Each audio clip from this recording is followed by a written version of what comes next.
ఎప్పటికప్పుడు తాజా వార్తలను అందిస్తున్న ప్రజా న్యూస్ 369 కు స్వాగతం. నంద్యాల 3 టౌన్ సిఐ వేధింపులు. న్యాయం చేయాలంటూ బాధితురాలు ఆవేదన.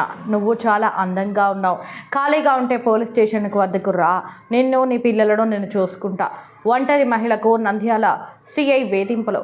నమ్మించి పర్సనల్ వీడియోలు, ఫోటోలు తీశారు. వాటిని చూపించి బ్లాక్మెయిల్ చేస్తున్నారు.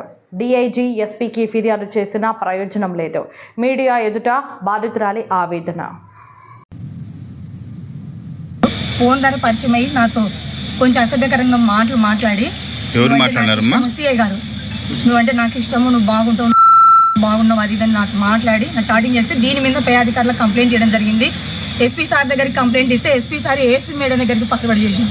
ఏఎస్పీ మేడం దగ్గరికి వెళ్తే నా జరిగిన అన్యాయం మేడం ఇట్లా నాతో చాటింగ్ చేసిండు ఆయన అని చెప్పి కంప్లైంట్ చూపిస్తే ఆయన సెల్ నేను మొత్తం డిలీట్ చేయించేసినాను, నువ్వు ఆయన జోలికి వద్దు, ఆయన నీ జోలికి రాడని చెప్పుకుంటూ మేడం కూడా మళ్ళీ పిలిపిస్తాను, మళ్ళీ రమ్మన్నారు. మళ్ళీ పోతే ఇంకా ఫ్యూచర్లో ఎప్పుడే కానీ అతని మీద కంప్లైంట్ ఈయనని ఒక వైట్ పేపర్ మీద